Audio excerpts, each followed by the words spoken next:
Alright, you guys have been tagged in it. And it's live right now, so. Oh, cool.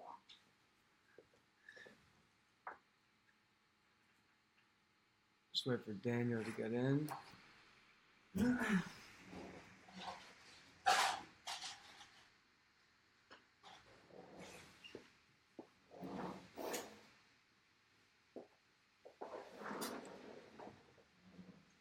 Domingo, how's everybody on the screen? Everybody on the screen? Yeah, screen. And let me know when you're ready for sound, as well as audio. Oh, yeah. Hold on.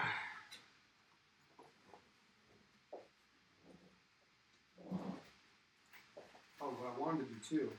What's that? Will we be able to do like a live? Would you be able to perfectly sync in sound, the intro sound? After we do intros and outros? Yeah, do you have it? Did I send it to you? No.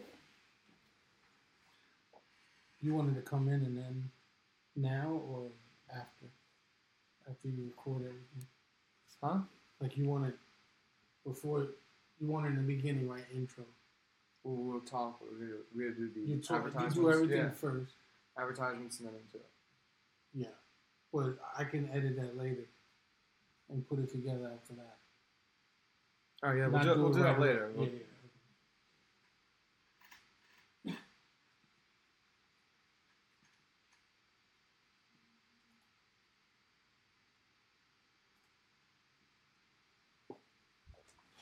Sorry, guys. Okay.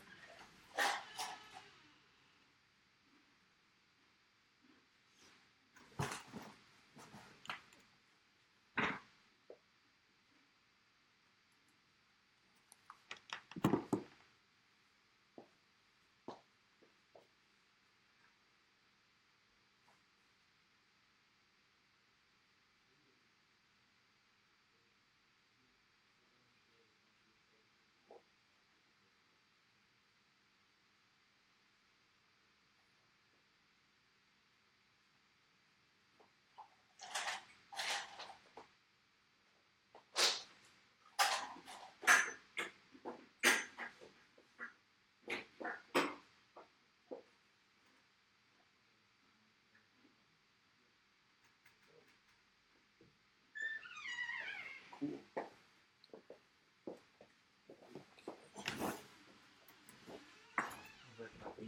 Did you get MC2? I need to know. What is this? I didn't even drink that. I just started to talk about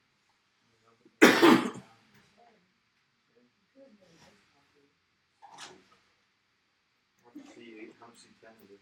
I think it's 70 right now. See it time. You tried it? Yeah, it's on mine. How does it work? Is this what we had the other day? Oil-wise, yeah. That's the oil you had in the little bottle? Yeah. There's no one oil there. I put it here and make a coffee. Yeah, that'll work. You want iced coffee? Nah. I'll be with that. Okay. Alright. Nice coffee. Did you guys find the tags? Yes. Do you have more coffee, Brandon? I've shared it onto our buddy community page.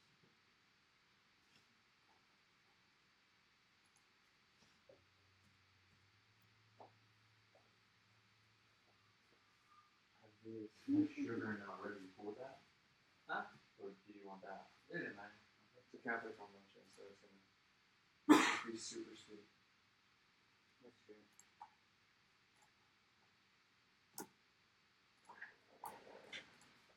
Are you ready for sound check? Yeah. 1 second.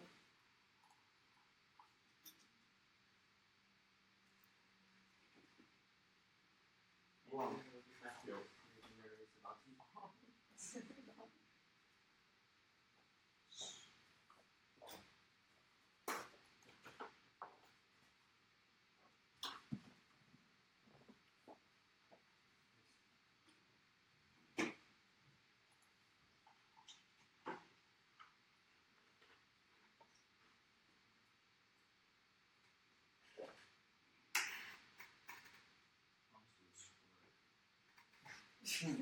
Concentrated over there. But They're not trying to give me enough by the end of today. I'm gonna be like that movie. What was it? I forget what it was. When he takes NCT or something. What was it?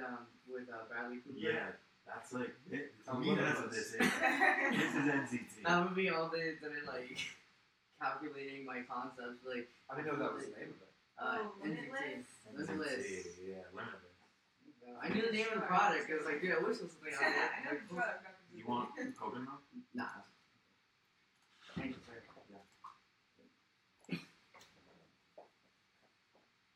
I'll take mine. How's the mic right here? Very coconutty. Like I have, like, feel it, like the oil on my lips.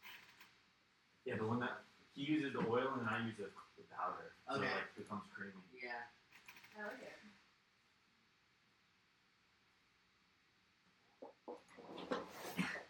I'm like crazy. I guess I'll jump sound check. Sausage Hello? Time. Let's do that at the end. And Yeah.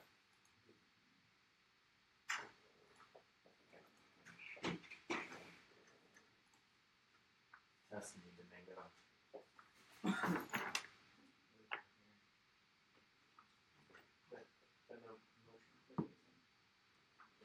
nah. Rip my tags up too. Are there tags on it? Yeah, Yes. like he gets EmazingLights going. I'm still with EmazingLights. I'm telling you too. Well, because like I've seen it firsthand with the creator. Like I know how they. You know how it is. You know what it is? It's only business, bro. You lose. I mean, the thing is, like, remember, you gotta make money. That's what we gotta do. Oh, we got that there. Yeah, like there's always this weird balance I'm trying to find between knowing that, capitalism is Check. Check. You guys go ahead. Check. Check. Check one. check please. Yeah, we're out of here. You want that both of us? I gotta make our clean shirts today too.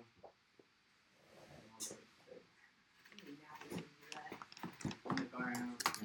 Well, check for the video and make sure everything can see. They usually do pretty good. You can do a lot of shirts. We'll go to like an hour. I don't see video on. You got a Pretty good. video killer slow program. Especially when they new design and everything. So I'm just gonna stick to the black and white. For the competition.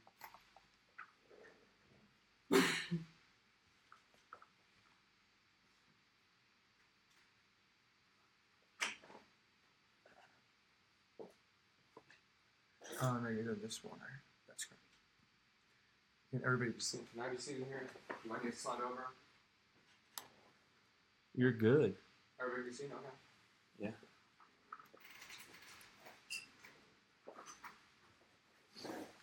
So you ready to record? Alright, Yeah. we'll do 15 seconds. And you said it's I don't have to hit anything. Yeah, transition. Oh, right here. Okay. 15 seconds. Well, do you share everything? So that goes on, Domingo. Just give me the cue. We'll go.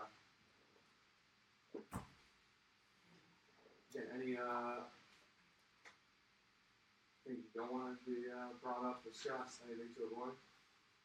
Not really. I don't have any. I'm not legally binded anymore. Alright. There's a lot. Did you guys join that pen? The pen.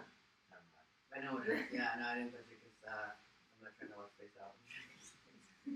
Yeah, for sure. Alright, live, episode 23. We got, first of all, everybody welcome on the bus. Welcome back on. Episode 23, we got Sam, aka Taco, Roberto, aka Grizzly, the owner of the bus, Daniel Blum.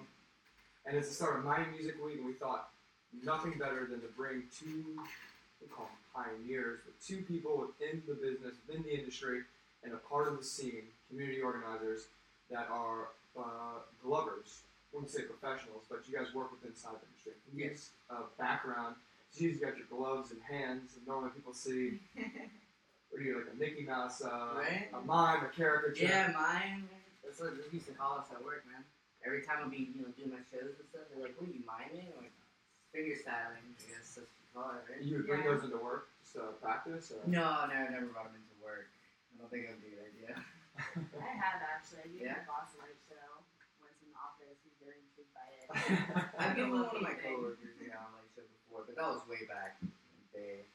But I mean, yeah, What did you say? Finger stylist? that's finger styling is the general term for it because even breakdancers use that as finger styling, finger cutting. Or like hair cutting, yeah. Yeah. For sure. Hand cutting because everything's on a 90-degree angle, the whole works and all that stuff. And how long have you guys been clubbing? I'm pushing like 8 years right now. Yeah. I started when I was about 16. I started with flow arts mainly. Glow sticking, and then I moved on to the gloving stuff. I've been around probably 8 years, 9 years. And how did you guys get introduced to this? So, I mean, besides you're not going to an electronic music show, I mean, you might just like hear about it or you see a stigma. It's something drug related. Yeah. So what got you guys into it? What got me into it mainly, I think, is because my dad does IT work, and he got me into the side of trance music. So when I was a kid, I really liked trance music. And then my mother took me actually to one of my my mother actually took me to one of my first festivals, I guess, Ultra, when I was a young kid. I was about 15 years old, doing my first Ultra. Was it an all age event? It was all ages when I. Okay. That was back for when 2 it was days. It was 2 days in. pretty big for me. Yeah, pre-baked. That was a nice time. That's when Orbital was out there and things like that. And my stepfather was glow sticking and I got to the floor. And then that's when I said, "Oh, you know what? There has to be something more." And I want to get into glowing. So I said, I saw somebody, one of my first festivals, doing a finger roll, and I was like, "That's it. That's it. I need to get into glowing." Yeah. I just got a light show at a club and I was just intrigued, and they started teaching me everything they know and I was like, I like this. It's probably like, out of all the flow arts, it's the most competitive out there. And you don't really Yeah. see competitions for like hula hoopers and boys. Yeah, no, stuff like that. I've never seen I've never seen those people in competitions, but they also do floor. Like, it's all the Yeah. same. Yeah, floor arts.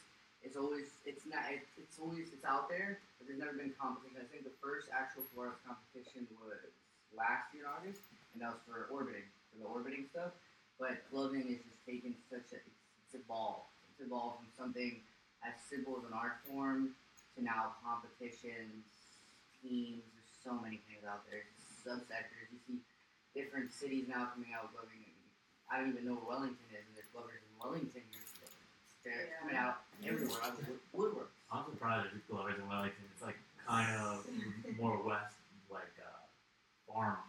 Yeah, Horse, it's a little more conservative area. Yeah, conservative. And then a year back, you would have never heard of Orlando, her scene, and now I've gone up there, and it's literally, it's growing. All these kids are so hungry, little kids, 15-year-old kids, that don't just stay home and just do light shows. What do you think it is that's exploded from that? I think it's just more, I guess, our generation, everyone wants to just become some sort of, maybe just get into some sort of art form and things. And personally, why I got into it is I wasn't a good dancer. I just couldn't dance. So I had to find something that was in between that I could just do something with my hands. At least cutting and things like that. And it's just grown. I mean, I think it's just a competitive scene. Everybody wants to do this. They see these guys on YouTube, amazing glovers, man, and they get out there and they all want to compete with them. I think it's kind of come up at the same time as esports has risen too. Like Esports, gaming. I actually was doing a lot of esports stuff too. I did Halo competitively. There's a lot of. I think we all played games growing up. But we do love moving with our hands. We're into our bodies. We move with our hands, and I think like instead of people growing up and wanting to be like, work, now we want to do something creative. All these things are coming together. Yeah, We have the power of the internet in order to connect, in order to share all these different art forms. So YouTube, or that 15-year-old kid who's sitting, in his garage all day, well, he's able to make his own business through YouTube and social kids media. are social media animals. They're online all day. And Yeah. When I first started, you didn't see these things. You didn't see tutorials, all these things. I mean, I'm telling you, it took me 2 years, and I felt like I was great. These kids are 5 months now. It's all on social media. 5 months to do the same thing I was doing in 2 years. Likewise, instead of this online video today. Exactly. I have no idea. Do I got to download OBS, different software, and set it all up? And I'm a caveman. I have no idea. Hairy knuckles, in order to set something up like this, I shouldn't have the right to do it, but I can, because we have the internet. The potential in the sky's the limit. Yeah, I mean, who would know we would be on a radio station for gloving? That's another jump. Who would have knew we would have a radio station? Don't answer that Yeah. question. Yeah, it's pretty cool when you can combine different forms of art together, like something that is with your hands. Now all of a sudden you're on video and also having a conversation about it. Yeah. Pretty dope. Now, what is classified as a flow art? Besides the gloving, went over hooping, but orbiting, I would say a lot of people either who are joining in or listening in, they're not going to know what something orbiting is. So, description, maybe some visuals, what orbiting thing is. Orbiting is like this little circle thing, and like they The spin string. the string. I'm terrible at it, but I was actually never good I at it. love that. That was probably the other floor that I kind of wanted to do. I just never got into it. But I guess what considered a floor art is just someone that considers something an art because there's so many devices, so many things. Every time we go to a festival, you see something different. You'll see toy, you'll see fire spinners. I mean, there's so like many things. Staffing. It's just an invention of somebody, I guess, that considers it an art, and then it becomes an art where they flow. There's some people who do like the orbit with the gloves at the same time. They call them Their orbiters. t-shirts, yeah. When you guys moving your, and then moving your hands, or how are you using other parts of your body? That's where dance is taking its effect and Like showmanship. They call showmanship and body movements and things. There's a lot of people that are very good at that. I actually do a lot of like shoulder movements. I'm doing a lot of things. I'm slowly trying to incorporate more dancing into it, but now I guess it's growing as an artist and learning how to incorporate more dancing, how to start standing up, doing light shows standing up, getting down to the floor, giving someone like that. It's all now I guess we're working on it. I mean, there's a lot of people. This competition actually is coming up tomorrow. There's going to be a few little dancers there and stuff like that. So, especially dancing. how does the competition work exactly? How does it work? Usually the competitions are 32 men. Most of the ones that they do are 32 men in the States. There's one every year they do is an international gloving competition, and that one's 128 men. And that one's in California. Usually it's every August. Is it 1 versus 1? Like 1v1, you get about 3 rounds, and the whole point of them usually is to make as many points as you can, right? If you get wins trumps over the points. So if you get 3 wins in a row, you're probably going to qualify for the next round. They'll start breaking down the rounds. In the 32 man, as soon as they break down after 3 battles, you go into top 8. Top 8 would be whoever got the most wins. And if they didn't have that, it's whoever got the most points. The most points you can get on the scorecard is about 40 points, but again, that would have to be a perfect choreographed show. I've never pretty much seen anybody do that. 30 points is a really good score. How do they create the points? Like, what's the point system? Musicality, technicality, it goes down a list, breaking down like the light show. Originality, Cleanliness, cleanliness, story. Basically, sometimes when you watch a show, if you can really watch a show and understand the show, there's a story behind it. The way he actually progressed it, it was a story behind the show. Technical work will be very finger cutting things, very clean with the glue things, showmanships, doing a lot of body movements, maybe like shooting a gun at someone. It's a lot of cool stuff. I mean, a lot of these competitions get very, very, very heated, and I think Miami has one of those it's a heated atmosphere. You come into one of those competitions and everyone's ready. Like everybody wants to go down. Everyone's repping their team shirts, whole works. Yeah, we were talking about beforehand, and it definitely fits into the Miami culture. Yeah. So, The Miami culture has grown. The diversity, it's great because before some scenes, you would see certain, but you knew they're from the scene. That they're all that, let's just say an example. Cali was good at certain thing. They have a lot of flow tech here. You see just diversity. Kids are impacting, tutters, dancers. It's just so much here in the Miami community. It's untapped potential, I would say. And just like Orlando, they're growing at an astronomical rate. Really, it's fast. Those kids are hungry. They're good. it's Hispanic people really know how to Yeah, move and their bodies. I think with competition comes growth. I always say that with competition comes growth because everybody wants to keep up, and I think that's what happened with Miami. For a while, it was the Tampa kids. They were really good, and everyone in Miami was like, "That's it. Like we need to everybody came together as a community. Everyone wanted to become better, and we need to keep up because we can't keep getting beat every competition in Miami from others out of state, out of the city. So everyone in Miami just started blowing up, and some of these kids here are just determined, and hungry, ruthless. Really, that's what you gotta say. Ruthless. Ruthless. That's why information's so powerful, because if we didn't have people on the internet putting out videos, I'm sure there's how-to videos and all these things, and then those kids, If it on an edge. If it wasn't for what they consider in gloving the OGs, a lot of these things wouldn't happen.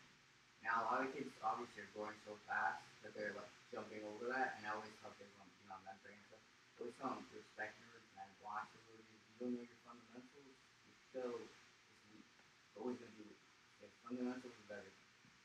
Yeah, those core principles that you can find. And you can never say you've mastered your fundamentals.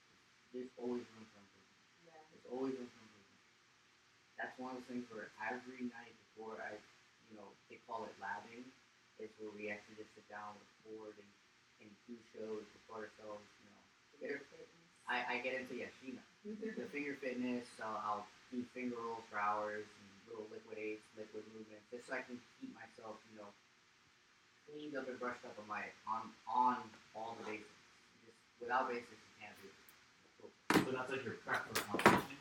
Is that how you prep, or you do some other stuff for competition prep, personally, yeah.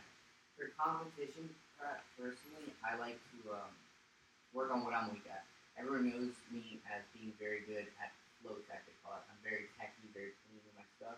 But my weakness, personally, and I know no one has to tell me, is cutting. I'm not good at cutting. I can't get angles, I just work out a lot. Those angles, they're not there. So I would, for the first month before the competition, just do my tech, do everything I want, create all the concepts I want, and then for the competition, just focus on those cuts, record myself, give myself feedback, things like that. I mean, let's see what else I do. And finger fitness. Finger fitness is he personally the pioneer of this. Is this guy, Greg Owen. They called him Greg Owen. He was back in the 80s. It's called finger ballet, he called it. Yeah. And he would do like these weird things with just colored gloves. And he would just do all these splits with his fingers. And from the original, the OG glovers, that's where we learned how to go up. Like if you don't master that, your digits, all those things, you're not gonna be good. I always tell everybody, if you don't learn that, you're not gonna be there. Real quick, guys. Sorry, everybody, live. We just fixed the thing. We hadn't been live, but the video was down.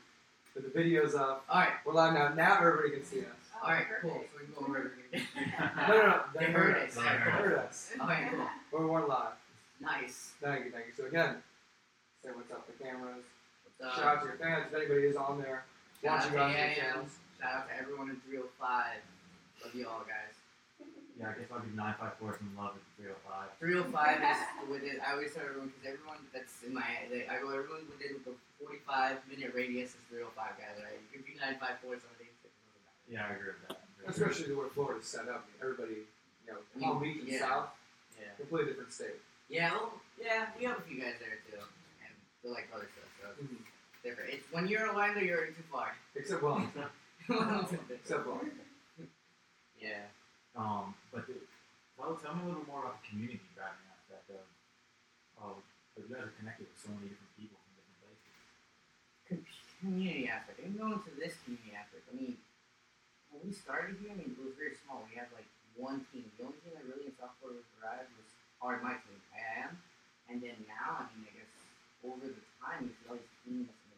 Thinking in just off my head, off the dome of all the teams, it's Level Up, THC, it's Trippy Hand Community, or can't get the name exactly right. And sorry about that, because I know everyone THC. I love them. THC, Level Up, it's a lot of teams out there, man. And it's just the community's grown so much. And like I said, there's all these kids who always try to show them the nice side of gloving, try to get them into it. I actually have one of the guys who's on our team. He's only 16 years old. Treat him like my son. Take him out. We'll go, we'll glove, and hang out. I took him to his first event, actually. 2 weeks ago, 3 weeks ago, the Excision. I was like, yeah, I'm not going to miss out. I'm like, it's your first event, and if you're doing an Excision, I'm going to be out there for it. And I teach him, the right way. Gloving started just, it started from a certain, it came from the right community. And I always show him, someone asked me for life, so go do something. A lot of the kids online, they're online glovers, so they're used to gloving online, but when you go to a festival or something, someone asks them for a light shirt, they're very introvert, they'll leave off with their shirt. Man, show love, man. Show love. They need do it. I look at it as when you go to a festival or a rave or anything, and someone brings something else to share with other people. Exactly, That's exactly. hilarious. And usually when I'm at a festival, I'm doing light shows all night. My hands are dead by the end of the night. Like that's how I came out. We would do light shows all nights at festivals and days and stuff like that. And, I mean, that's originally when we first started gloving. That's what everybody wanted to do. That was the dream. We were like, oh, we're just gonna give light shows at festivals all night. And then that's when the competition aspect came up around 2012. It started getting really serious because Pally decided to step up the game. I'm glad you guys don't sell your glove shows for Florida. Yeah. But people just throw a player at you though, if you did get one. Yeah. I mean, of course, I've seen been you before. Yeah, I've definitely gotten tips before. Probably like Club Cinema, places like that. I mean, Club Cinema. yeah, Wow. who doesn't remember Club Cinema, man? That place wasn't Is it place. still here? I mean, I don't think they do events there anymore, but it was. Yeah, I haven't heard of an event there in a while. Yeah, I went there maybe 2 years ago, and I was just like, yeah, I'm never going back there. Club Cinema. Rest in peace. Yeah, rest in peace to Grand Central too. That was a place. Yeah, Grand Grand Central Central was my favorite venue. That was of my all time. favorite of all time. Yeah. All time best venue. I miss that. What was the upstairs room called at Grand Central? That they opened, they would only open it for like special, like specific events, like probably WNC times. I didn't see it open all the time. Yeah, so they actually did a very good show there before on the Redux for Cascade. yeah, that was last WNC, I think. Yeah, I heard of it. It was well worth that going.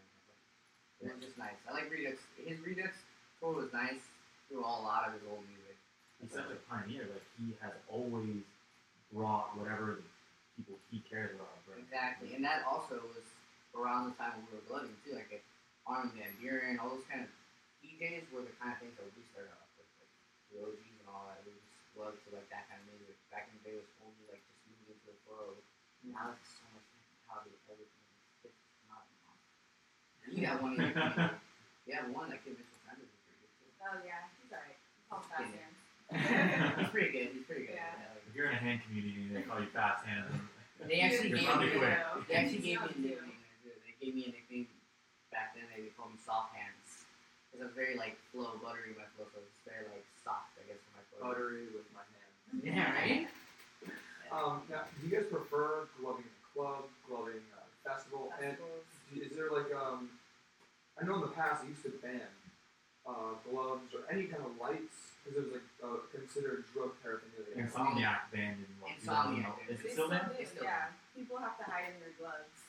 Yeah, And I've hard done summer that. too. I've done that But before. once you're inside with those gloves, I mean, It's no not, one's. it depends, because like I've heard some pretty crazy stories of glovers, the security coming up and taking their gloves off them and whatnot. So it really depends on the festival. Do they have an actual statement of why they want these gloves banned?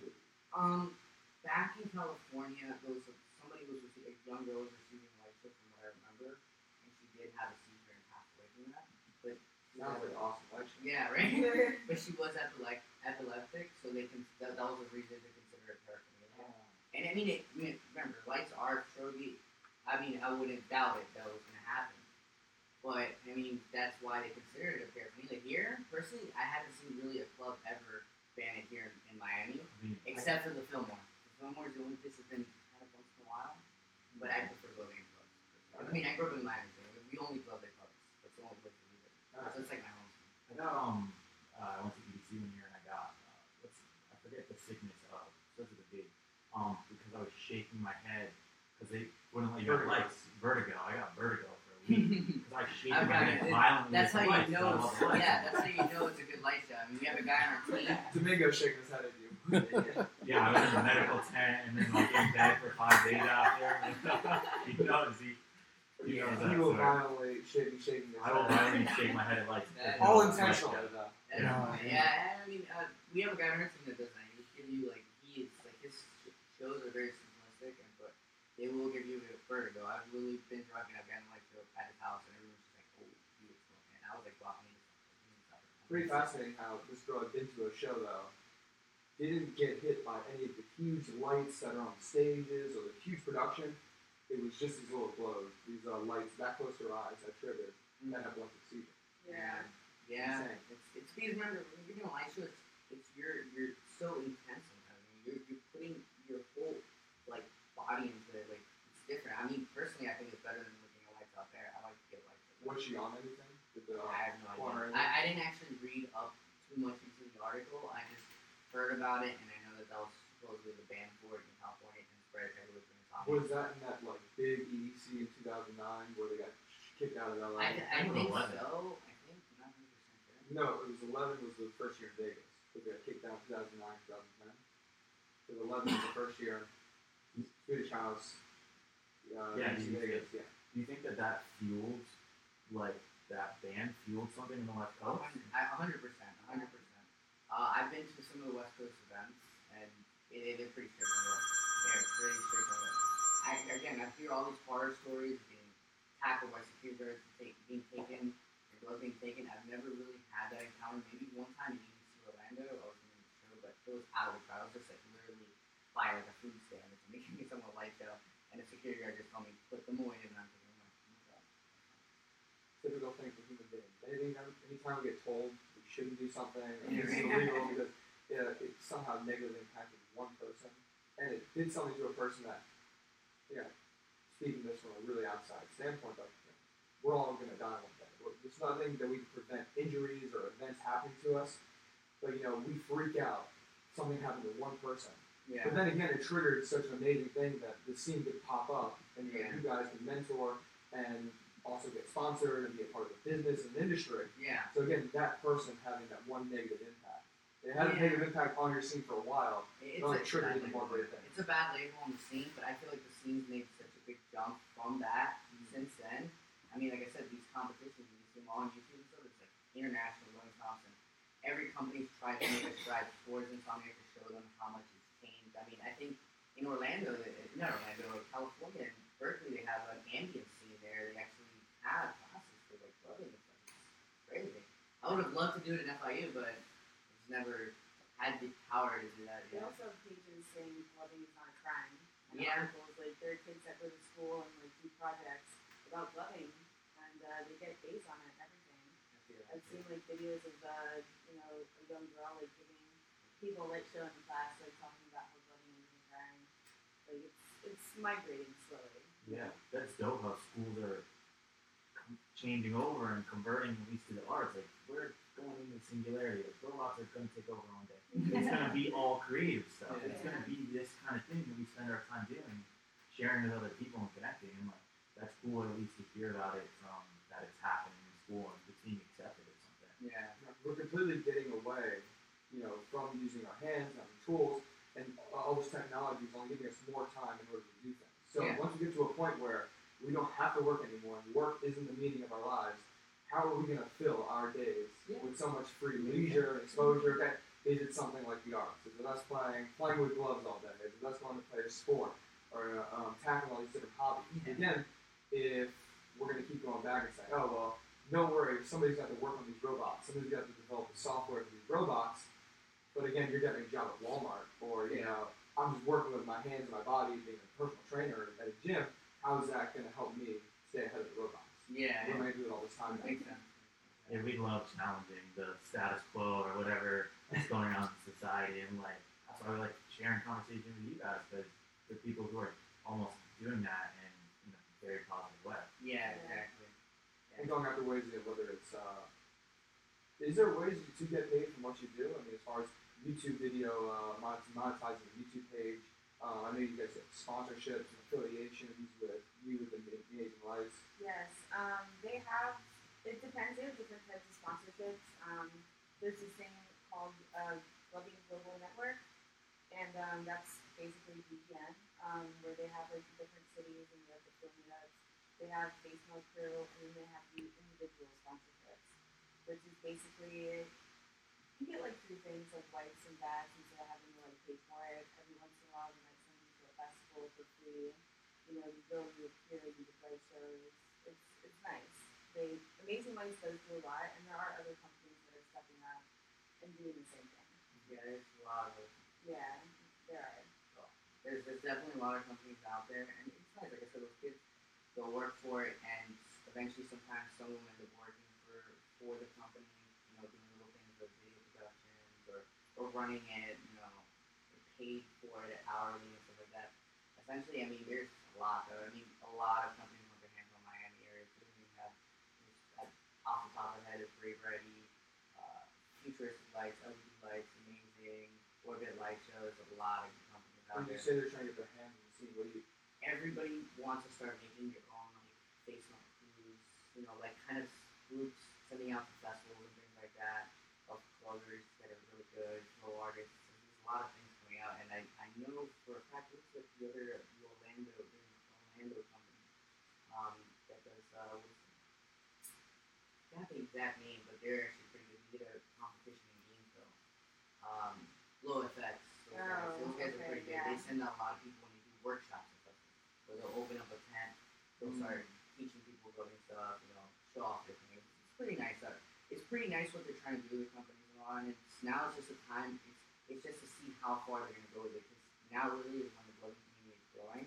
And I wish I was younger at this time now. Yeah. Because now they're growing. Now they're going quick. And eventually, probably when we get older, 27, 28, they're going to be actually paying kids more. They're actually going to be able to make a nice career out of it. Do you think that's something I asked you before? Do you think that's gonna compromise the integrity of the community and the flow state? I mean, I think it's all part of growth and learning. The integrity thing is a lot of people misinterpret, I guess, company interest over the community. So it's just going to be different because a lot of people are just only prioritize the community. And there's people that want to make it up there, they want to be sponsored, they want to participate in important. It's just all part of growth. And eventually I've gone through it too. And it's like, oh yeah, I want one day when I was younger, I want one day to be sponsored. But now I don't think it's about that. I think it's about the community growing. I always say it as an aspect of me is if this community gets better, I'm going to get better. Because it's going to only challenge me to get better and keep up with these young kids that are just out of the world. With competition comes growth. Embracing competition. Exactly. Completely, yeah. I think the mindset that you show is what will bring the sponsorship. You know what I mean? Yeah, it'll bring it. As long as Miami keeps doing what they're doing now, it'll bring them those sponsorships. All these companies are gonna want their hands on Miami, and that's why I tell everyone just keep doing what you're doing, get better, and trust me. Once you finally put all that work in, and you finally look back, and wow, look at all these people that want us now. I mean, as it is, we look now from 2 years back, Miami was nothing, and now we're on the charts. We the international blogging competition. We had a young guy named Morgan. Freaking made top 3, and he did top 3 out of all the leaders out there. And three of the Florida kids that went up there, one of them won it all. You were in California, right? Huh? Was in I was California. in California. I saw a piece on Lights. Yeah, and imagine now everybody's talking about it. All these hard hitters are Miami, all these crazy bloggers are Miami. Everybody's talking about it. Like I said, it's all untapped potential. Well, I'm sure a bunch of people are coming in for my music week itself. Yeah. Not just the parties. Yeah, it's actually music. Once you guys got a big competition tomorrow. Yeah. There's Mary's actually coming down. She's very known in the community. Blitzen. She's gonna be there hosting the competition. Yeah. Awesome. Yeah. She's gonna be hosting the competition. She's very famous online too. Now, as glovers, what would you say is the most important thing to you? Is it the gloves themselves? Is it the way you prepare? Is it the competition? Is it embracing the community at these festivals, the people you hang out with? What's the most important thing for you guys as a glover? I mean, to me, it's definitely the community. I really want to work on growing it like it has been. But I mean, my lights are pretty important to me too. If I lose one, I freak out. Completely. I think me personally, it's my family. Like my team is my number one. Like if I don't have my team, I don't know. We love each other, so it's like that's how we are. And then my community, and then my lights. I love my lights, but I'm very simplistic. My lights are pretty out of date. They already have Bluetooth pairing lights, all these things. I just have some controls. I can do whatever I want. Click them, done. That's it. I can't do this whole app thing, adding all these things. It's too much already. Getting in 2 seconds with me. Yeah, you'll find someone to do that stuff for you guys one day. All the time, Yeah. I actually make the lights. I already make the lights. Yeah. That's a crew growth, so will the specialists in the crew. Yeah. I mean, now you have teams on too. Teams are really good out there too. So, I mean, this isn't obviously the first job for you guys. I mean, you guys have, what do you guys do when you're not glowing? What's your primary source of work? I work at King's Bowling Alley. I bartend over there. It's nice. I work at the Geek Spot actually. I saw it. Yeah, I work there fixing computers all day, and I have a second job with IT work. So that's that's really what I work at, and I used to be gaming and all that stuff, but gloving is like my hobby, I guess, but I mean, that's all I do really, computers. Literally, after I don't leave my house, like, I'm always working, 40-hour week. And how much like extra time do you put into the gloving when you aren't, when you aren't at work?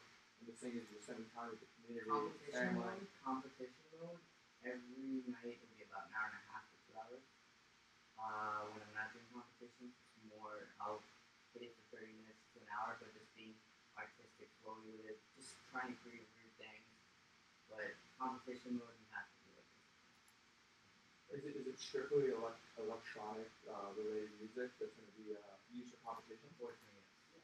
Yeah. Well, unfortunately. I like variety. I think variety music would be great. I mean, maybe not rock, but rap, once you put a song or two, or trance music, it'd be nice. But they put sometimes very generic songs. It's a lot of covers to this group. They like always talk to the guys running the competition, like, hey, maybe you should change up the music. Should make the playlist a little bit. I think that's been a big complaint for a lot of voters here.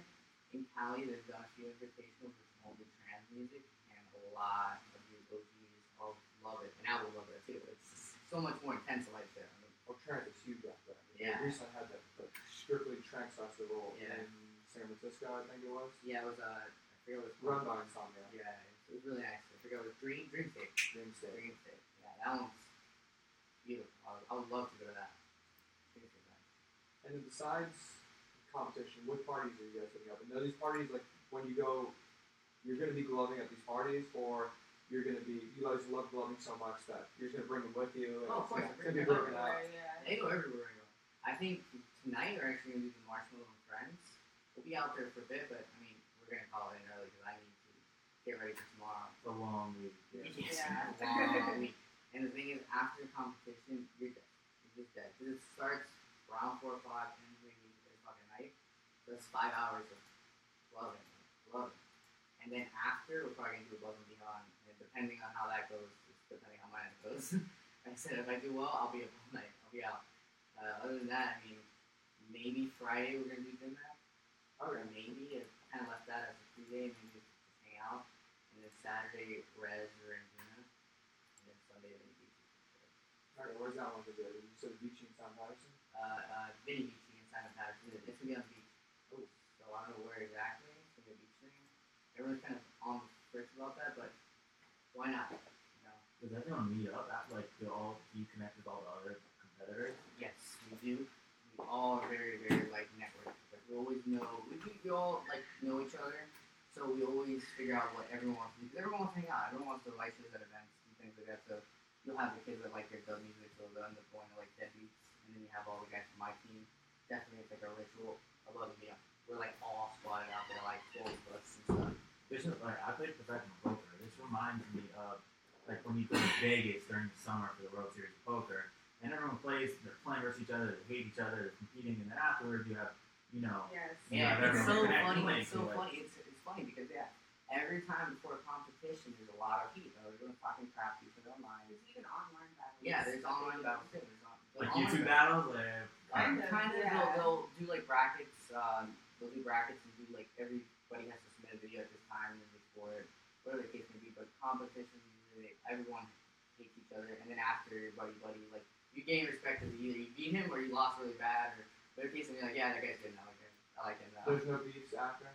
No one hate each other? Our team had a rivalry way back in the day with another team in Tampa, AAG, and we were it was a very big thing, and it got to a point where when I became captain, I'm very I don't believe in that drama stuff, and I told everyone they need to stop. And then I talked to everybody, and we're all friends, and I told them this thing needs to stop. It literally went on for almost 7 years. This needs to stop. So that's Every competition, it was A here and A here. I'm like, listen, it doesn't matter. We're all friends. Just come on, guys, just calm down.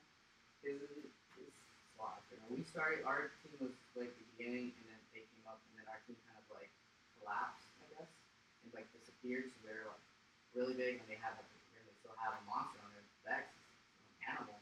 And then our team's back, and then when our team came back, we were derived out South Florida, Tampa, so they came down to the competition. It was just a lot of beef. It was really bad. I'm pumped for this kind of stuff. Like I hearing didn't competition and the talent and things that are going on. This makes me think.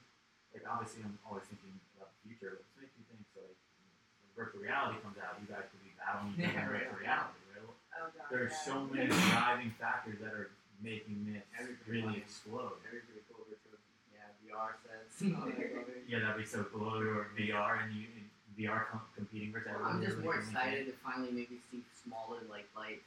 It'd be nice to see like smaller and smaller lights. Because I mean now they're the size probably like a little dime onto your finger. And they actually did create, a company did create these lights called nanos, and they're like small. And the thing is, they're trying to like chase a style of fingerstyle, because fingerstyle is the purest way of doing your gloving. So the smaller the light, the closer you are to fingerstyle. So that's what everyone's I think trying to get at, hopefully soon. The other company will use at it though right now. They got the nanos, and it's beautiful.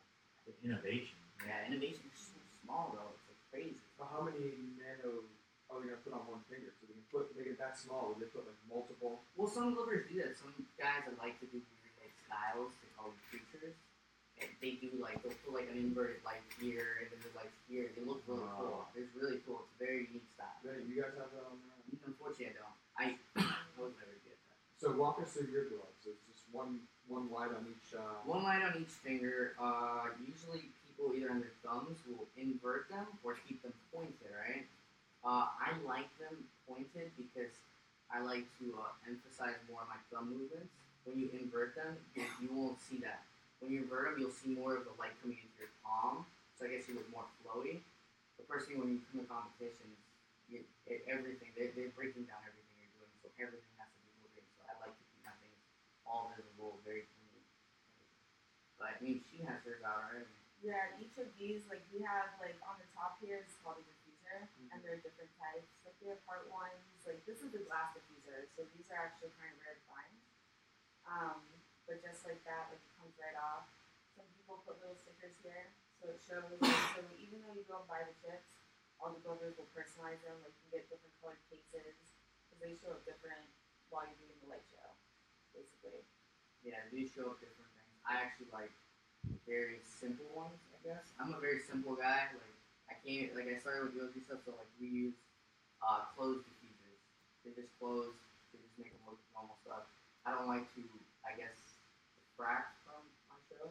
I'm very clean with it, so like I like to keep it that way. I would guess that's what gets judged better, like cleanliness. When you look at like dog competitions, they don't want like a crazy looking dog. They want one that has the natural features that are exactly. show off. There's different ones, and I always tell people for competitions, your best options to go for is either closed diffusers or open. That's it. They want the skills. They want to see it. They want to see what they have. When you throw those trippy lights on it, it's cool. It's cool. So don't get me wrong, it's cool, but that's for the festival. It's for the festival. When you're competing, it's different. That's why I always tell people competing and festival light shows are always different. Always different. Because when you're competing, you're going to a sport part. You're doing it to please the judge. When you're giving a light show at a festival, it's way more intense, way more refined. You're going in there to literally be so intense that it's completely different. You're literally going there to melt face. Yeah.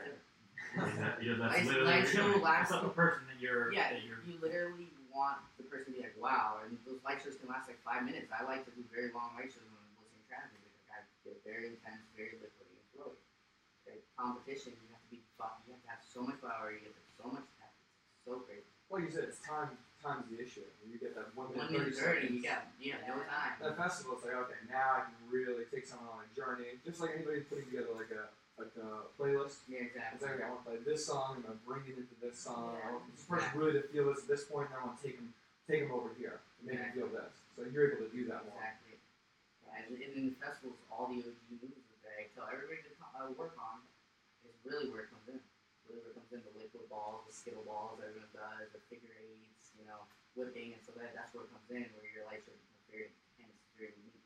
Well, it seems like you say, it's much more personal too at a music festival and intimate because there is so much stimulation and a battle for attention. You're basically showing the person how you feel in a light show. Because me, I have a lot of problems with expressing myself. I guess when I'm loving, I can. When I'm mad, I'll go in my room just try to for all 100%. Yeah. So when I throw a light show, usually most of the time that's how I'm feeling. That's always blood. Same thing as a painter going in and putting their expression on. Yeah, exactly. They always say, what was it? Just forget exactly what it is. It's like the glove is your paintbrush, and the show is your hand. Something like that. I'm not 100% on it. I'm not good with remembering words and stuff like that. Exactly. Don't quote me on that exactly, but that's usually what people say. Gloving has helped a lot of people who are antisocial, depressed. Like a lot of disorders happen to be a lot of glovers, but like gloving has helped them get through and like make friends and everything like that. It's good. You know? Yeah, exactly. I believe in that because I'm a very introverted person. I'm very awkward, but because I love the community, I'm not going to stop helping people. So when they come up to me and talk to me, I was like, oh yeah, we're all going to talk to me. When they come up to me and talk to me, I'm always there. I was like, yeah, man, I'll help you out. Like, this is how I'll help you and stuff like that. And that's all it is. Well, yeah, a lot of people that are introverted, like I was very much introverted, and when you can release that, or maybe you're kinesthetic, like I love body movement and touch, and so that might not translate to communicating with other people so well, but that can translate to, being active, run. That's why people run or do whatever. But I think what you're talking about is super important because maybe historically there weren't so many things where people could connect to other people. They didn't find what their connection was, and so that's what can create neuroticisms. Or there's a really good book I can't remember. He basically says like because of so many things constricting us socially, that it's creating neuroticism for people, and then they get mental depression or mental things. And in reality, if they find a way like to be themselves and then connect with other people through that way of being themselves, then you release that. Then all these social things that were bothering you aren't real. I feel like floors in general do that for people. Yeah, for sure.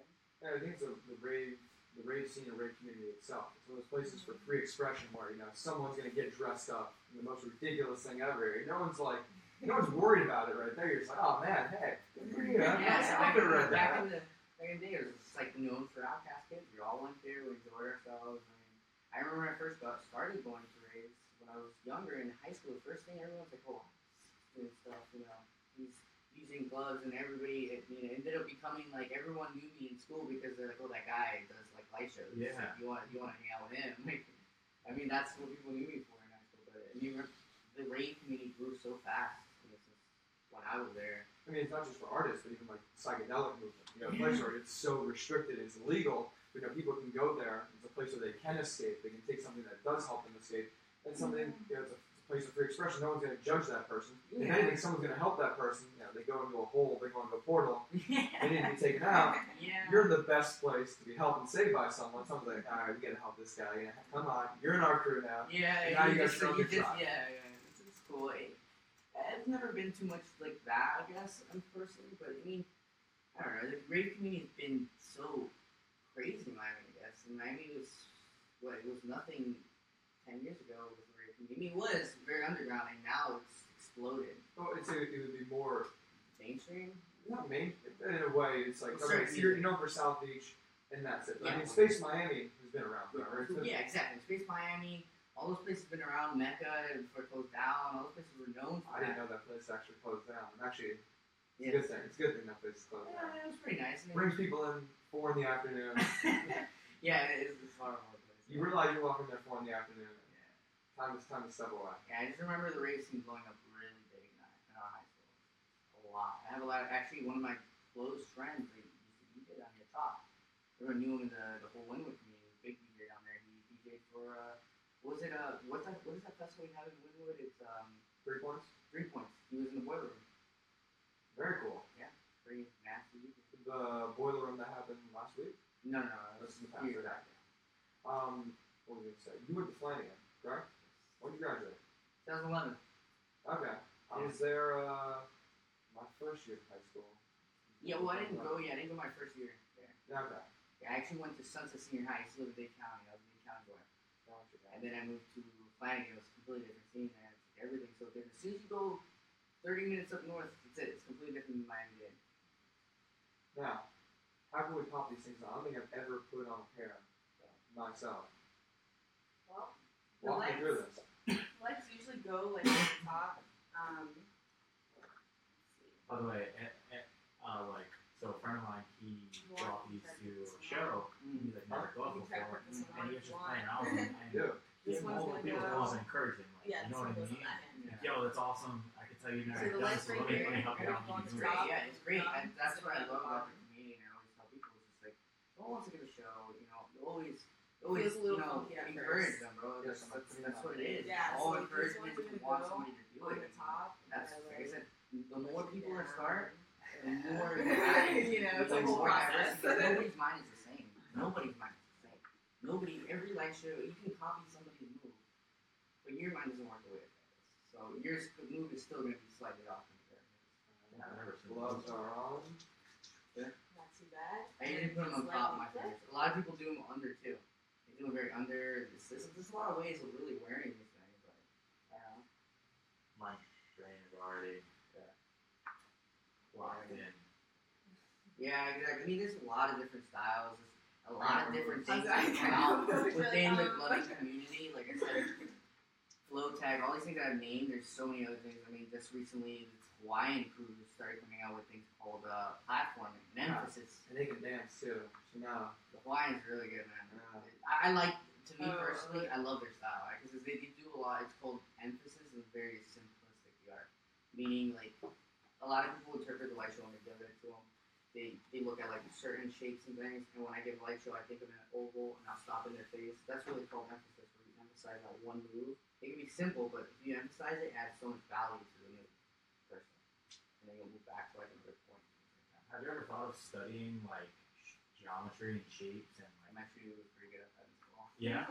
That's why I'm pretty good at pool too.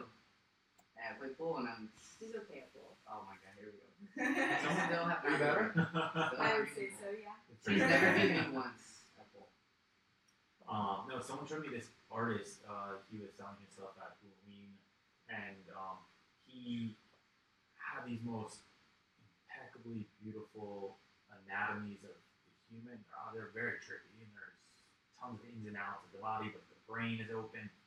Some of the best human anatomy I've ever seen. But they were explaining that whoever this guy was, don't remember his name, he actually went to study with professors at some of the top universities and would go in and study anatomy and do autopsies with bodies. So That would be nice. Yeah, I'm more of I guess I like to self-educate. They can be I can't easy stand the sets, class. yeah. I have no attention. My attention spans about 15 minutes. some people will never listen to anyone else. I will never. Everybody, all my teachers since the 4th grade always told my dad, "Your son is somewhere else, somewhere else." And I had somewhere else. And I was more of a self-educated guy. If I grab the book, I can stay there for hours. I just don't like people telling me things. More of a reader. So what about you? So like, are you go to YouTube videos? Like someone putting YouTube videos, sometimes. I can do it, but it's still it's attention. But I'm telling you, it's books. I love books. I have a whole whack of books like everywhere. Actually, reading right now Richard Dawkins' The Theory of Evolution. What's it about? Have you read that? Theory of Evolution. Not Theory of Evolution. It's his latest one. The Selfish Gene. Not Selfish Gene. I want to read that one next. Actually, Richard Dawkins is great. I actually love his theories. What's your favorite book? Like, what's your most impactful book that you've read so far? It was when I was about 14. I read a book. I forget exactly the author. It was My Stroke of Insight. It was actually about a lady that she actually spoke about her stroke. That is the video. That's the video. That is the TED. It's a TED Talk. That is Yeah. a TED Talk. Well, there's a TED Talk. She's a neuroscientist, right? Yes. Oh, She that actually came is to her the school. sickest video ever. Yeah. Highly suggest that to everybody. Stop whatever you're doing. Put this Not show this on pause. Not live viewers. Put your show on pause. Go check out. We'll post it on our. We'll post it on our. We'll post it on our Facebook. The show Instagram. notes, yeah. Yeah, but that My Stroke of Insight is incredible, just about the brain and like Yeah. how you are as a human being, and you're connecting this to the universe. Exactly. I love that. I love that stuff. Like, anything when it comes to science, all that stuff, I love it. Space, same thing. It's like my dad is this very big Stephen Hawking reader. So he used to always try to give me a book and go, do some Stephen Hawking, bro. I'll read a little bit. I'll read a little bit of it. I mean, you read any of those books, though. Those books you have to crawl through because now I'm looking up through my phone. Yeah, because you got to figure out his theories. You got to figure out even the Richard Dawkins, some of the things they talked about. Because I was never a big thing with evolution, but I've been so into it.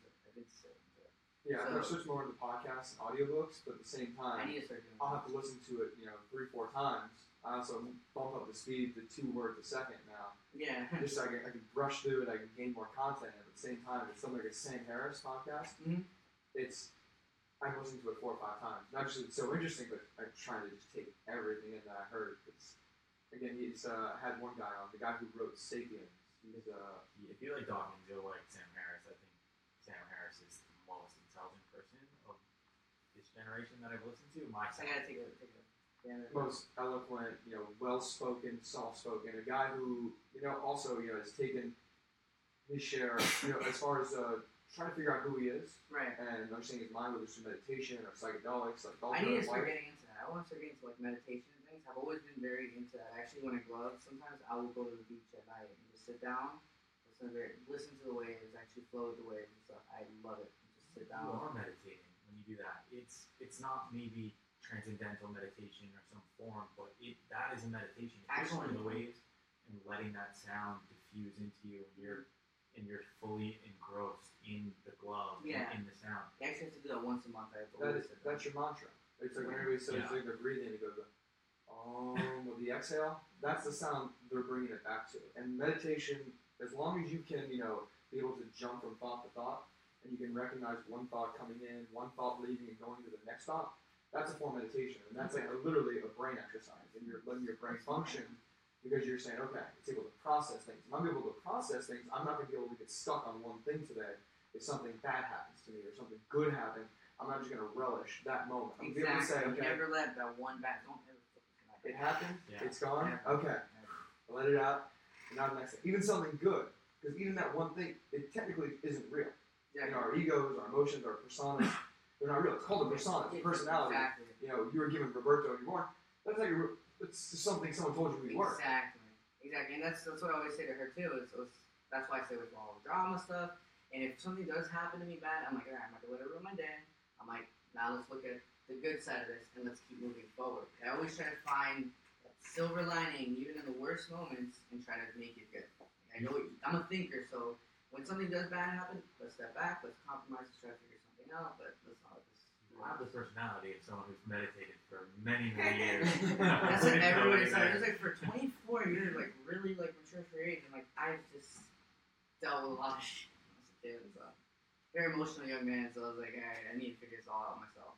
There's a meditation technique that I use I just notice everything that's going on in my body. I can feel every sensation and prick and like become my skin and whatever. That's great. It's amazing. But I was just thinking in my head, I was just like, I was trying to think of what other ways could help, like with flow or things Usually like that's that. what I do. I love it. Beach, you can feel it all because you listen to waves. Even if you like the wind stuff too, you can hear the breeze and the gusts of the winds on. I'm just there listening. I just want to listen, and sometimes I just want to challenge myself. I'm like, let's flow with the waves. I'm like, just move with the flow and just mess around with things. It's a challenge. It was nice to go on the beach. Longboard too. Never had those skills. Tried to skateboard, longboard as a kid. I say it a lot. Yeah, it's not a big thing. Take skateboards. Yeah, my dad as a child tried to get me into soccer and football, but I was always into the recreational sports. So I like to BMX, trail riding, and then I was a skater for a while, and then like I stopped. And now I just on my free time, actually on the weekends, I go to Alita Park and trail ride. Alita is right down the road here, right next to Deansville. Is that? The skate park. Gold. Yeah. Strip club. Yeah, you guys know that. Everyone knows I that. know about that. It's right on the main street. Everyone knows That's that. actually. Yeah, it's actually a really nice state park. You keep heading down 163rd. Yeah. Okay. Yeah, you pass it and it's right to the state park, and I just trail ride on weekends and Sundays. How big's the trail down? The trail's pretty big actually, really big. I get tired after a few trails, man. I just don't have that stamina anymore, but it's nice. Some wake up early on a Saturday, you don't have anything to do, hit some trails up, and it wakes your day up. It's like makes you clear. Home. The same thing with exercise. I'm coming off a red-eye flight Sunday to Monday morning, and then pulled all-nighter the next night for work, and it was shit. I felt like shit. I had to go and do a bunch of work 7 hours of training people. Got to the gym though, and I was in the middle of a 40-hour fast, for dietary reasons. And after that workout, it was a grueling workout. I felt amazing after. It lifted me up. And oh man, now I'm good. I went through that suffering. I experienced it all. Now I'm able to go through my day. Now I tackled everything I needed to tackle. Yeah, I mean, still when I was 18, we'd go out all night, and in the mornings we forced ourselves to wake up and go out, like go work out or go hit up some trails. And it's like I can't do that anymore. I'm too old for that now. I wake up and I'm dead the next day. I can't move. I hear you. No, it's funny. I think I was talking about this with him. It's crazy how we wanted to wake up and go to a party or go to a festival. It's like that was number one priority on our list. That's something we wanted to do. We made sure we were able to do it. So I sacrificed. Okay, no, gotta make sure I get up, get a drink, get ready, get back into the day. But now it's just like it's just not on my top priority list. Yeah, another party. Like I'm not leaving my house until about 7. I did one. I'm gonna hit. Been to the scene. If I'll go, but I'm not worried about it. I'll put it on the back burner. Yeah, other things and other priorities to do. It's just funny how once that was a priority for you, or once it was, I wouldn't even say it was age. It was just but this is what I wanted to do. I want to be in that scene. I want to go experience it. I'm going to go do this. I want to make sure whatever I'm going to do, I'll be ready to do it. Yeah. That's the first time going to festivals. Everyone's like that. Everyone's so on. All my friends are like that. Dude, I'm going to do a festival at 8 o'clock, man.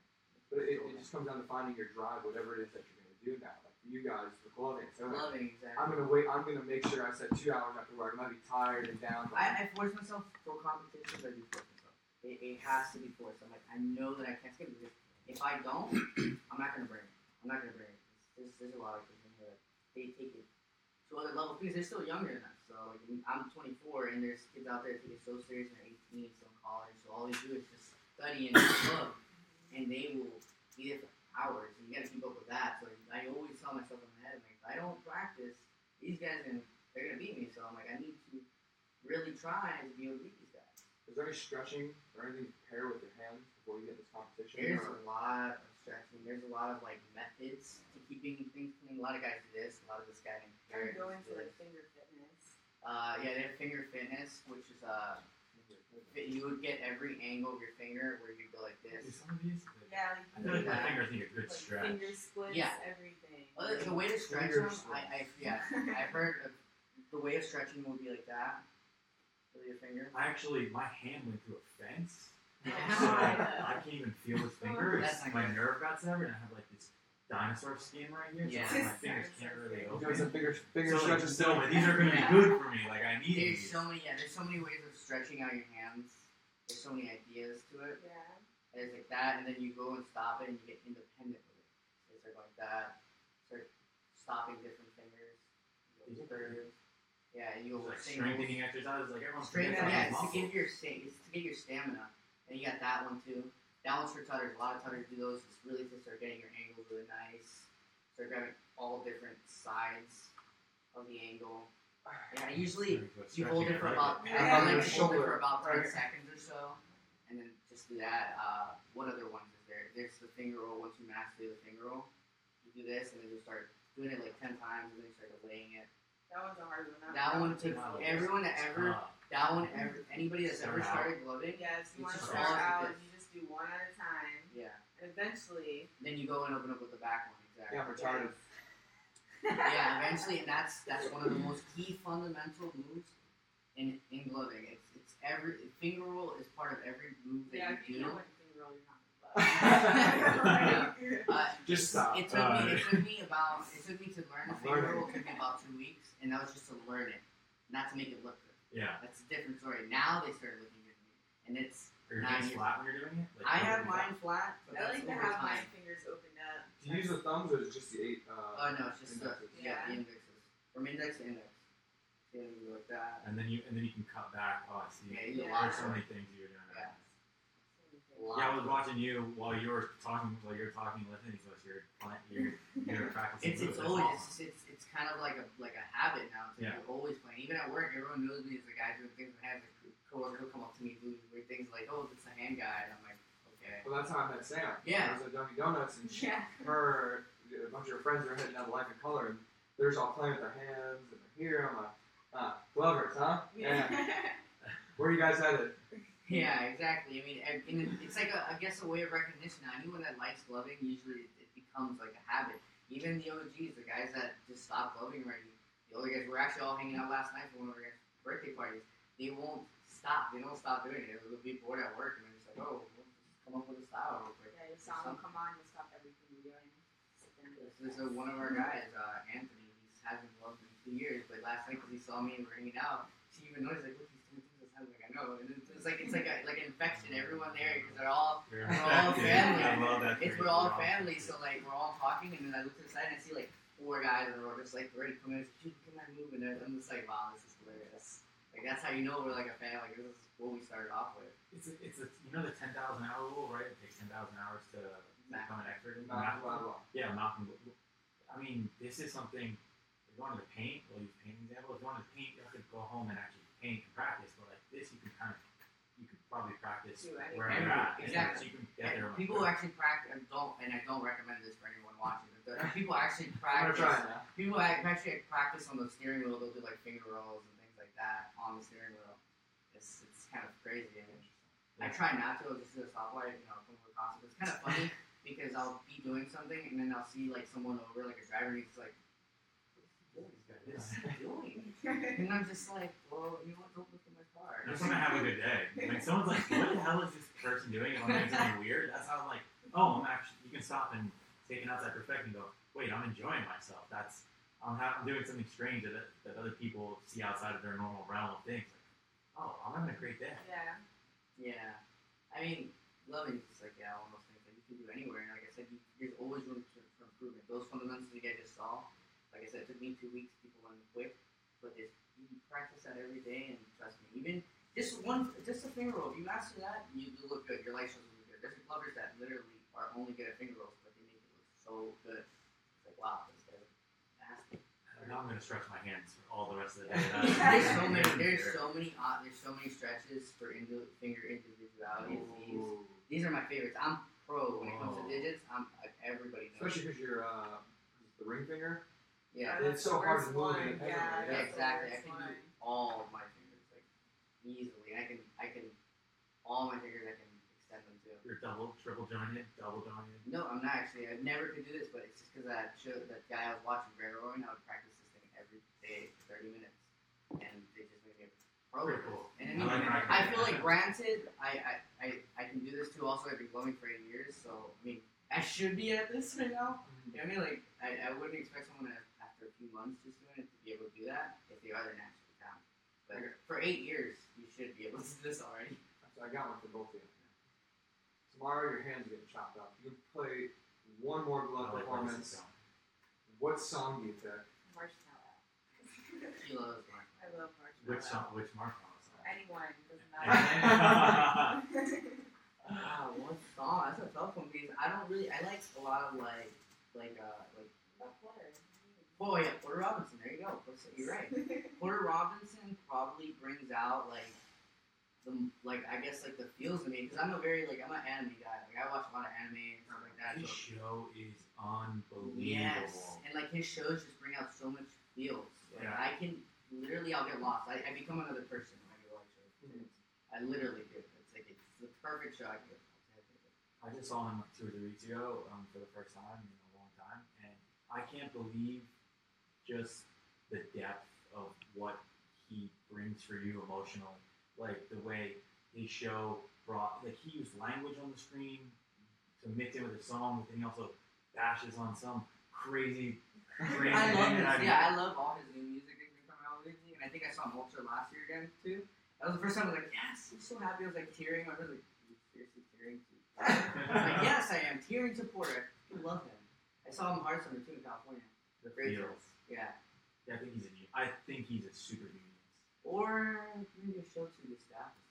Well, okay. Some of our viewers will love that you said that. His staff is amazing, bro. I like a lot of that kind of music. The Griz, all those things like Vinny Vici, like the Psytrance they can throw in, bro. Like those shows will get intense. If I go into that, I get into a very demonic mode.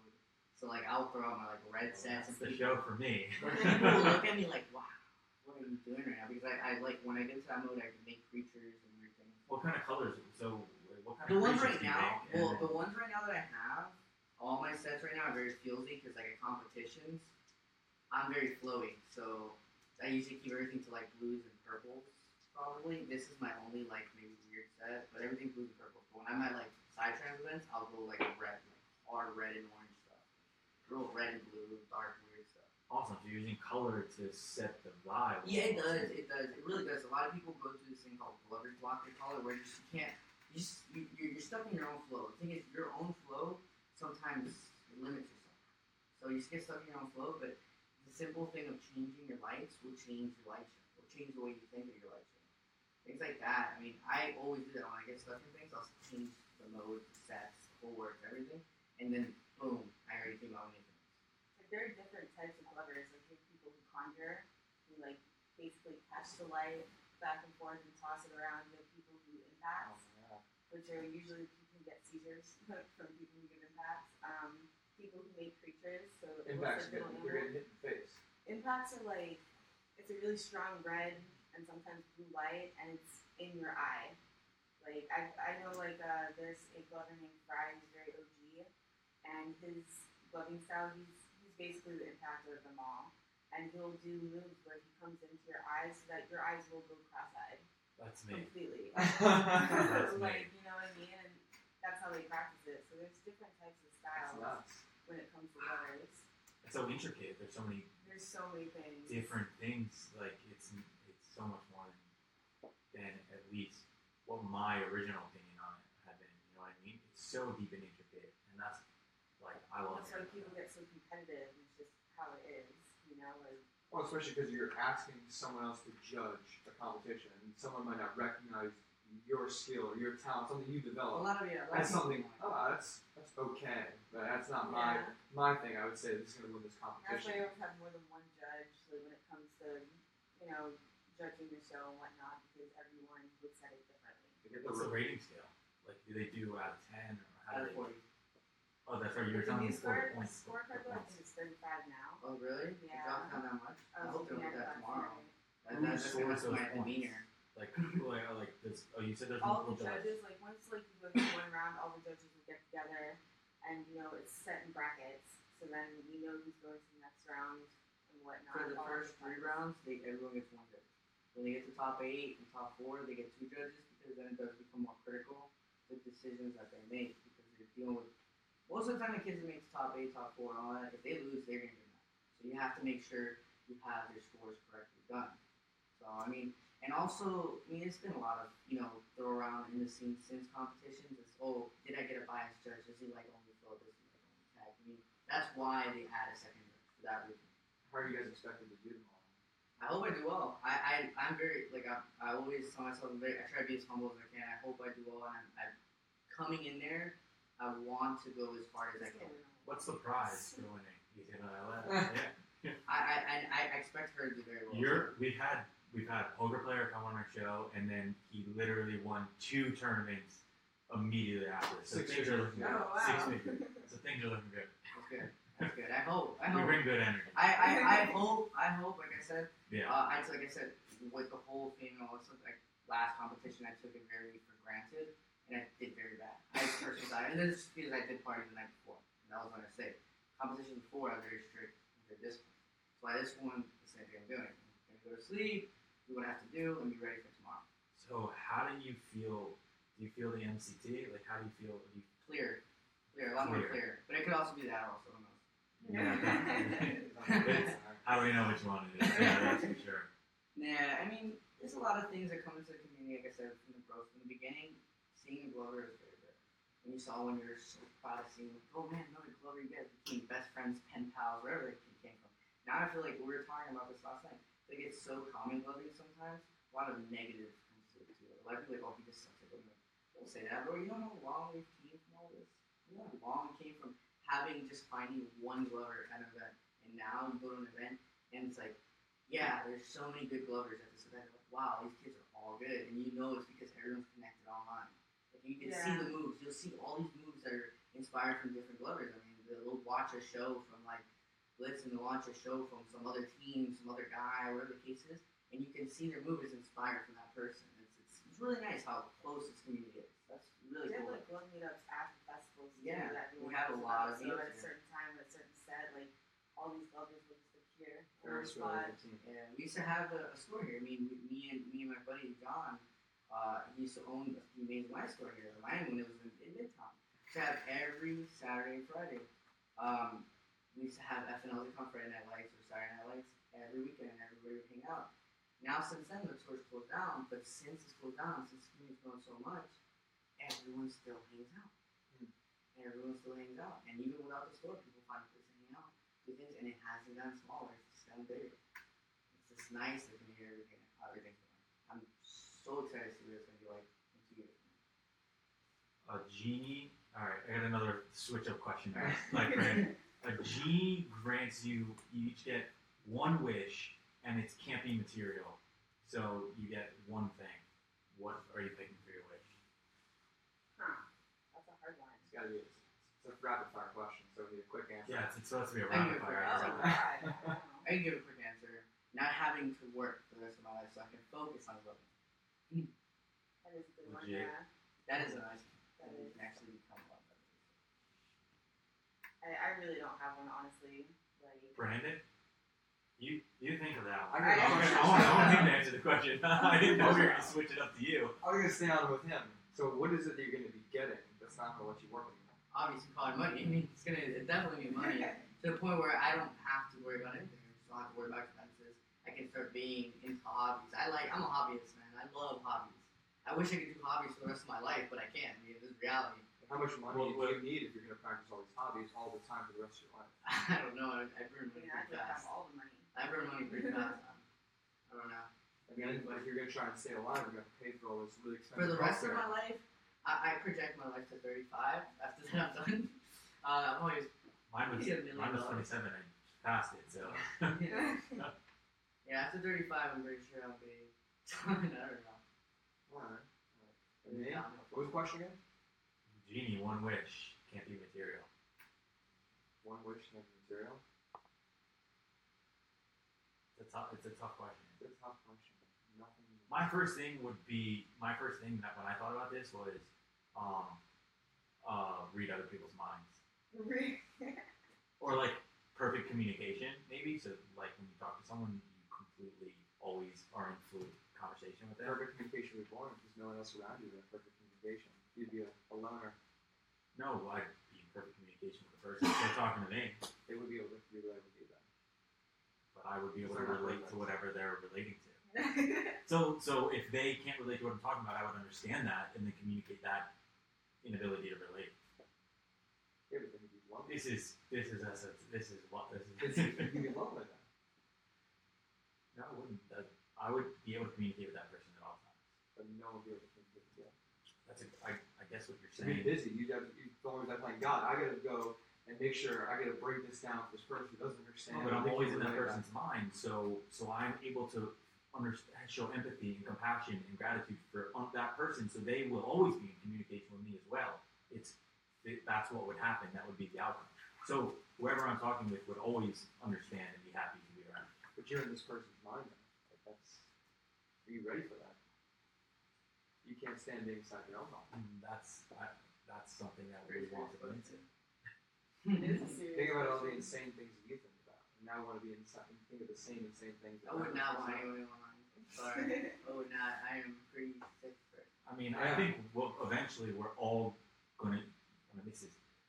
I think eventually we're all going to evolve. Like I think that evolution is conscious evolution, like brain evolution, to the point where you're able to connect with people on almost a thinking level. Like I think that's the direction that we're headed. And once you connect with people on that level, without physical communication, you'll be able to understand them. You'll be able to constantly understand someone just naturally. Agree. It's the lack of privacy, or there's going to be no more privacy because I can be able to get his head and know he's thinking this, and maybe I can go up to him and say, "Hey, man, That'd be terrible. it's all great. Don't worry about that problem you got. You know, But that with test- that comes a lot of maturity. We already do that. Communication is 93% tonality, body language. It's already being communicated without words. I mean, now you have a status. So Feeling like crap today. today. Emoji. Well, now you can say, hey, what's wrong? Yeah, but a lot What's of people going on? have a lot of Yeah. problem understanding me because I monotone a lot, or my facial expressions always. I can never smile. It's like really hard for me to smile. So I'm always like look very serious. A lot of people are like, oh, you're mad. Like, no, that's how I am. I'm just a very serious person. But I bet people who have known you for a long Oh time. yeah, they know me. I'm just. Like Sam, she could say, all right, what's going on? She still doesn't know when I'm mad or not. I know. Now, is it possible to get a little tutorial with these gloves? You know, let the viewers watch. Maybe not for your guys' fans, our fans, the people that are watching the show, they're watching live. You can do a showmanship tutorial, it'll be a lot easier. Yeah, go for it. I'm not a showmanship person. You're I a don't think that's showmanship easy showmanship tutorial. person. I mean, I've done, I guess, like, Go bananas. like, loving 101s at the store, so I mean, I guess. Let's just go over basic moves. I mean, Like a figure eight. yeah, figure eight. I mean, the figure eight is the easiest move in the world. And Yeah, come on over here. On the screen over here. Yeah, sure. I'll do it. That's So the figure eight, basically, is basically following a trail of an 8, and then putting the other hand into it, and just following along with it. See, lots of glow stickers do that. And then you just keep doing that. Yeah. That's why I was into glow sticks, and then from there you can just make the figure eight look better. So a lot of people just go like that, open hand, but you can actually just single-handedly, change the trace to it. You can actually follow the beat to it, and then you have, I guess, open. And you can do that, and there's a lot of people like to do this. When you do that, it kind of gives it that whole ball movement. There's different like variations. There's so many variations to Yeah. liquids. See, And too. a lot of people change the figure eight into like, I guess like a one dimension, and they start doing very liquidy things to it. But the figure eight is the most basic move, and to me, it's one of the most impactful moves into the scene because that's what everyone started. I think the beginning glover Hermes was doing the figure eight. I remember he's the first one to actually put lights into a glove and start doing figure eights out there. Just have people getting serious in their faces, doing the simple movements of stacking. I love it. I mean, essentially, that's pretty much a little tutorial or an idea of it. I mean, the finger roll one would be serious. The finger roll one, we'd have to go into like 12 minutes into some serious finger rolls because it's just such a hard concept. It's such a hard concept. It's the biggest curve, I feel like, into gloving. The biggest learning curve. You really have to The most important move. It's the most important move. And that's This one. It is the most important move, and I remember the first day I figured it out, I was like so happy. I was so happy. I actually showed her videos of when I first started gloving, and it was so funny because I couldn't even do half the things I do now. It's like couldn't even follow a beat. I was doing like things like this. It was really funny. And it's like, yeah, that's how we all began somewhere. We started somewhere. It took me a long time to progress. Like I said, I didn't actually have it, but it was what I'm known for. Just have a drive. I want to go far with things. what makes someone a good glover. The way that they win, I guess the way that they can interpret the way that they throw their shows. I think more like the longer you've been loving, the better, because you can learn moves every day. But it's all about flow that I think makes you really good. I don't personally think that. Here's an I personally don't think individually glovers are good or not. I mean, obviously when they learn their fundamentals, they start getting better. But there's some kids, I'm telling you, like I said, they come in there and they're just naturally good. They can throw these shows that show so much personality into a show, and you're just like, wow, that kid is talented. He is talented, and that makes the show good. But what makes a show good is a complete show. And a lot of people there's always a fight between the OG style or the new style that's going around now. Showmanship and the dance and all this stuff. The new gens, they call them. That always happens. And essentially, I'm all for the OG stuff. I came from it. I'm an OG. Like I came from it, but it's a move. I guess it's in the. If you want to be an OG, you can be an OG, but it's moving in the wrong direction. I mean, gloving is evolving. If you want to evolve the art, you have to keep progressing it. So I believe these new kids that are bringing all this stuff, it's like, that's great. I think it's awesome, and that's what makes the show great. It's the completeness of the show. If they can add more to it, go for it. Go for it. There's so much into one show packed in now. It's just so much. It's very complex, these shows. No, I saw this happen with electronic dance music. 3 years ago, 4 years ago, people talking about it. Bubble bursting, and the scene's going to die because they exploded up so fast.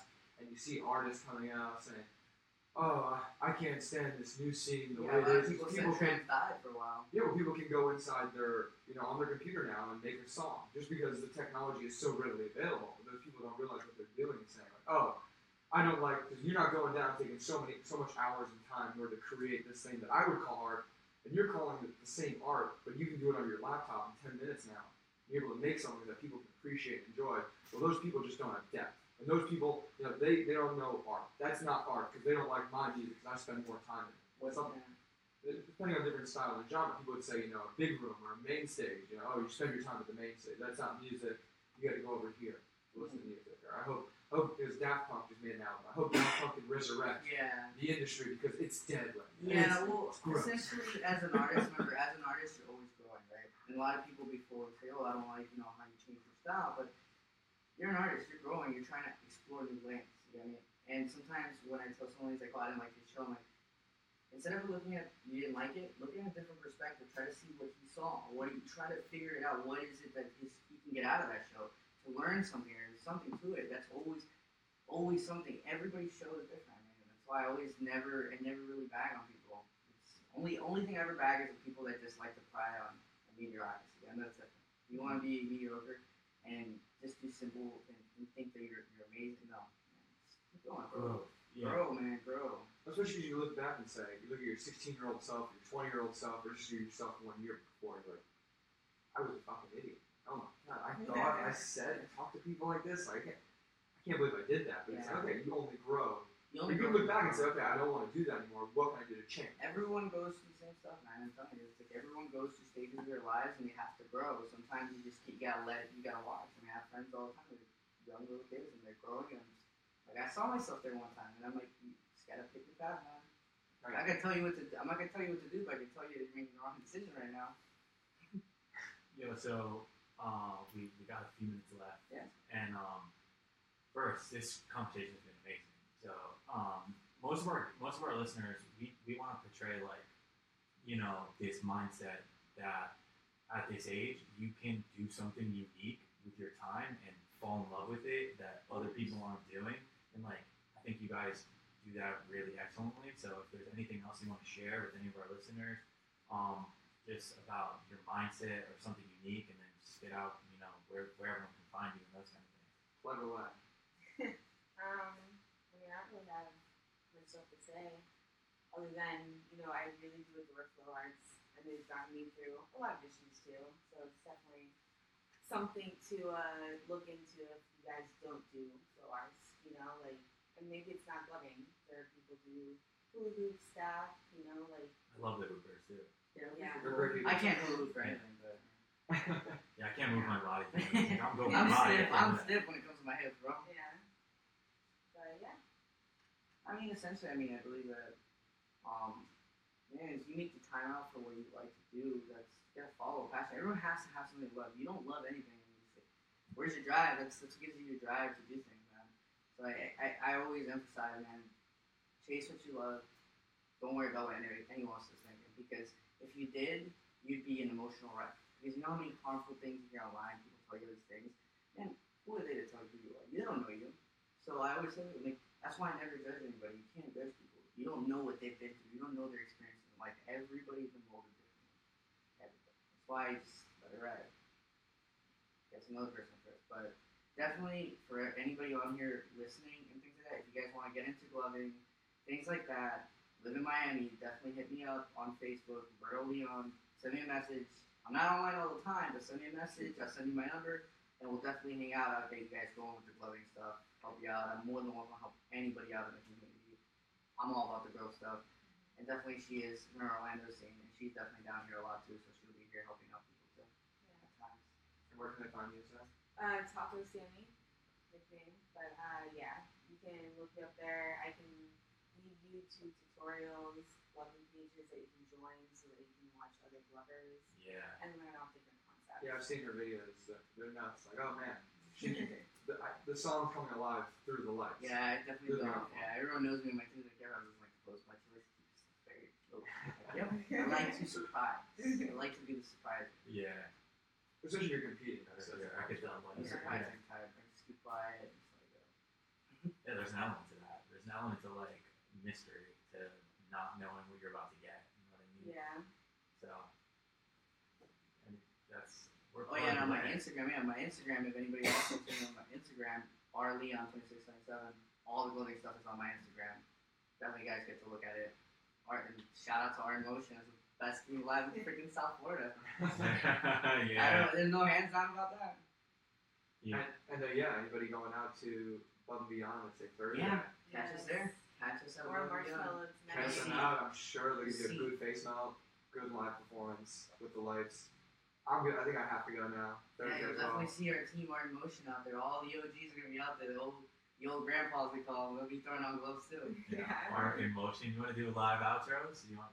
Yeah, go ahead. Do live. I mean, I just want to first thank you guys for coming on the show. Incredible. We'll throw you guys information on there. Subscribe button if you really like what we're doing. Subscribe to our show on iTunes. Leave a review, and I'll let you throw out a shout out to On It for our sponsors. Gopher Case. We've got we got Mind Melters. Oh, that's On It. I consider On It to be a mind to melt my mind.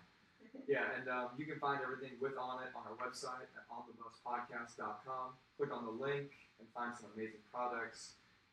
From nootropics to, let's see, we got on the counter over there some hemp force protein. I don't even use it as a protein supplement. I use it to flavor any dessert or any sweetening thing I'm going to be eating. So you put it in your yogurt, put it in your coffee. It's incredible. It's going to have a good source of fat and protein in there. Low carbs, just what you need to get your mind going. Then we also got Green Roads World. You can head over to greenroadsworld.com. Use promo code ONTHEBUS to find any and every kind of CBD product, whether it be CBD oil, topical creams, gummy bears, gummy worms. Those are going to have melatonin in them as well. You're trying to enhance your sleep, and that's going to bring down any inflammation you have in your body. And those cannabinoids, they're going to latch on really well to the cells and your DNA in order to help enhance the healing process. So again, that's Green Roads World, promo code ONTHEBUS, and you get yourself a 30% discount on anything and everything CBD they have. And shout out to Gopher Case, our sponsor, provides this incredible studio space. Gopher Case, go for it. Get on there and use promo code ONTHEBUS. That's no space, one word, and that's a 40% or 25% discount. 25% discount. You guys go on there, you tell us what the discount is. Get yourself an amazing Gopher Case, pull up, grab one, show the people online Here we go. what they got. Oh, they have an incredible new video coming out soon. Oh, is this what's on your phone? Yeah. Oh, it's a case. It's a Bluetooth selfie stick lanyard. They got a tripod. So they got some clip and tech that pops right into the back of the phone. So you literally just stick in all these different things and it pops up wherever. It's great. I mean, even to prop something up so you don't have to. Lovers would use that to record with. They'd love it. All right. Shout out to all the glovers. That will definitely give you something, whether it's a feed to post on your social medias, promo code, etc. And then lastly, we got Organifi Green Juice Powder. Remind me to give you guys a thing of that. Again, that's going to have all your dried superfoods in there, from wheatgrass, chlorella, spirulina, ashwagandha, turmeric, I think I said chlorella already. And it's coconut and mint and lemon infused. So it's a great thing to take on the road. You're at a festival. You're not going to find any greens there. You're not going to find any of the superfoods. Just sprinkle that in your bottle of water, and bam, you got a little supplement right there to take and use. This is the best tasting green drink that I've had. So again, I'll throw you one of those. That's going to be promo code BUSDRIVER for a 15% discount. And folks, I take this everywhere when I'm traveling around the world. Just got back from San Francisco. This stuff's great. You're going to miss out on your greens sometimes. You got to supplement somehow. Your food is not as nutritious as it once was. The dirt, it's polluted, it's pumped up with fertilizer. You got to find those vitamins and nutrients somehow. Supplement when and where you can. Again, it's promo code BUSDRIVER at OrganifiShop.com. That's it, guys. Thanks. Thanks All again. right. Thank Everybody, you, live guys. viewers, we're out of here. Cheers. 15-second delay on there, so that's not going to be offline. We're still online. Right? Nice. Yeah, shut down, Martha. And